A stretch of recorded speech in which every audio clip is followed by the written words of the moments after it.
Everyone, this is Bilal from video वाली सरकार। और इस वीडियो के अंदर हमने बात करनी है एक ऐसी टेक्नोलॉजी के हवाले से जो कि आजकल बहुत ज़्यादा स्पोर्ट्स और गेम्स में यूज़ हो रही है। मैं बात कर रहा हूँ हॉकाई की टेक्नोलॉजी की, जो कि स्नूकर के अंदर, टेनिस के अंदर और ख़ास तौर पर हमारी फेवरेट क्रिकेट के अंदर बहुत ज़्यादा यूज़ हो रही है।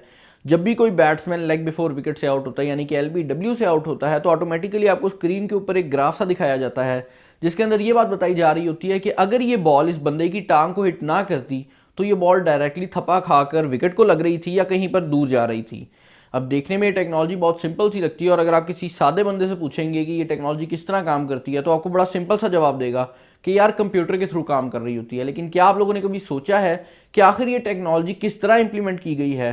ये बात मैं आप लोगों को बता दूं कि हॉकाई को पहली नज़र से देखने में यही लगता है कि इसे खास तौर पर क्रिकेट के लिए बनाया गया होगा, जबकि ऐसा नहीं है। हॉकाई के पीछे जो टेक्नोलॉजी यूज़ हो रही है ये वही टेक्नोलॉजी है जो कि इससे पहले ब्रेन सर्जरी और मिसाइल डिटेक्शन के अंदर यूज़ होती रही है, लेकिन उसी टेक्नोलॉजी को थोड़ा सा मॉडिफाई करके क्रिकेट के अंदर इंट्रोड्यूस किया गया है। और मेरे ख्याल से मिसाइल डिटेक्शन से ज़्यादा इसका जो यूज़ है वो आजकल क्रिकेट के अंदर हो रहा है। हॉकी की इम्प्लीमेंटेशन से पहले जो लेग बिफोर विकेट होती थी वो मुकम्मल तौर पर एम्पायर के हाथ में होती थी। उसकी मर्जी होती थी कि वो उसको आउट कंसिडर कर रहा है या फिर बैट्समैन को एक और चांस प्रोवाइड कर रहा है। लेकिन जैसे ही हॉकी को इम्प्लीमेंट किया गया तो एम्पायर्स को भी ज़्यादा मोहतात होना पड़ गया, क्योंकि हॉकी की जो टेक्नोलॉजी है वो ये बात बता देती है कि अगर ये बॉल टांग को हिट ना भी होती तो ये क्या विकेट को हिट कर रही थी या नहीं। ये चीज़ मैं आप लोगों को बता दूं कि हॉकाई बेसिकली एक टेक्नोलॉजी नहीं है, बल्कि हॉकाई एक मुकम्मल कंपनी है जो कि इस टेक्नोलॉजी को इंप्लीमेंट कर रही है। हॉकाई के अलावा भी काफ़ी ज़्यादा कंपनीज है जो कि यही काम करने की कोशिश कर रही हैं, लेकिन क्योंकि हॉकाई जो है वो काफ़ी पॉपुलर ब्रांड है तो यही वजह है कि ICC भी हॉकाई का यूज़ करता है, और जितनी भी बड़ी जो स्पोर्ट्स की ऑर्गेनाइजेशंस हैं वो भी हॉकाई के थ्रू ही अपनी गेम के अंदर इस टेक्नोलॉजी को इम्प्लीमेंट करवाती हैं। आप लोगों को ये जानकर भी खुशी होगी कि हॉकी की जो टेक्नोलॉजी है वो पहली दफ़ा पाकिस्तान और इंग्लैंड के मैच के अंदर इंप्लीमेंट की गई थी 2001 के अंदर, और ये मैच हुआ था लॉर्ड्स के ग्राउंड में जो कि इंग्लैंड के अंदर मौजूद है, काफ़ी पॉपुलर ग्राउंड है।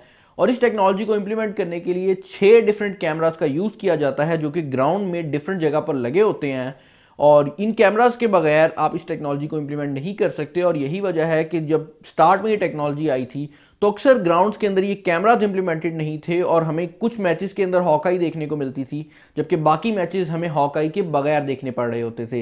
लेकिन आज की बात की जाए तो जितने भी बड़े स्टेडियम्स हैं वहाँ पर इस टेक्नोलॉजी को इंप्लीमेंट कर दिया गया है। इस टेक्नोलॉजी को जब क्रिकेट में यूज़ किया जाता है तो 6 कैमराज यूज़ होते हैं, जबकि टेनिस के अंदर इसके लिए 10 कैमराज का यूज़ किया जा रहा होता है, क्योंकि वहाँ पर जो बॉल है उसके अंदर काफ़ी ज़्यादा मूवमेंट देखने को मिल रही होती है। हॉकाई की टेक्नोलॉजी काफ़ी ज़्यादा एक्यूरेट है। इवन कि जो हॉकाई की कंपनी है वो ये क्लेम करती है कि हमारी टेक्नोलॉजी 5 मिलीमीटर से ज़्यादा की गलती नहीं कर रही होगी। लेकिन काफ़ी बड़े जो प्लेयर्स हैं उन्होंने ये बात की है कि हॉकाई की टेक्नोलॉजी उतनी एक्यूरेट नहीं है जितनी ये लोग क्लेम करते हैं, क्योंकि सबसे बड़ा जो हॉकाई का मसला है वो ये है कि हमें नहीं पता कि ये किस तरह इस बॉल की मूवमेंट को कैलकुलेट कर रहे होते हैं। ये उनका एक खास फार्मूला है जिसके बारे में सिर्फ हॉकाई की कंपनी को पता है, हमें वो सिर्फ रिजल्ट्स प्रोवाइड कर रहे होते हैं। इसके अलावा हॉकाई का एक और बहुत बड़ा मसला ये भी है कि हॉकाई जो पिच की रिपोर्ट है वो सिर्फ मैच के स्टार्ट में ले रही होती है। वो देख रही होती है कि पिच कहाँ से ग्रासी है, कहाँ पर डैम्प है, कहाँ पर हार्ड है, और इसी को यूज़ करती रहती है पूरे मैच के दौरान। लेकिन अगर मैच के दौरान पिच के अंदर किसी किस्म की चेंजिंग आ जाती है, कहीं पर कुछ हार्डनेस जो है वो सॉफ्ट हो जाती है, थोड़ी बहुत ड्यू पड़ जाती है, तो उस चीज़ को हॉकाई जो है वो कंपनसेट नहीं कर रही होती। और यही वजह है कि अक्सर जो बड़े प्लेयर्स हैं वो ये कह रहे होते हैं कि हॉकाई की जो टेक्नोलॉजी है वो इतनी ज़्यादा एक्यूरेट नहीं है।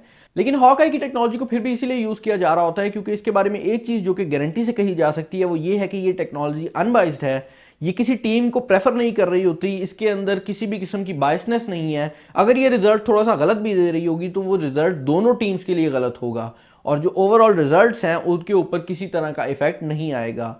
अब मुझे आप लोग अपने कमेंट सेक्शन में बताइए कि आप लोग क्या सोचते हैं कि हॉकाई की टेक्नोलॉजी को इसी तरह इंप्लीमेंटेड रहना चाहिए जिस तरह वो इंप्लीमेंटेड है, या फिर ICC को अपनी कोई टेक्नोलॉजी इंट्रोड्यूस करवानी चाहिए जो कि ट्रांसपेरेंट हो, हर बंदे को पता हो कि वो टेक्नोलॉजी आखिर काम किस तरह कर रही है, और उस टेक्नोलॉजी को यूज़ करते हुए जो मैचेस के रिजल्ट्स हैं उनके ऊपर काम करना चाहिए।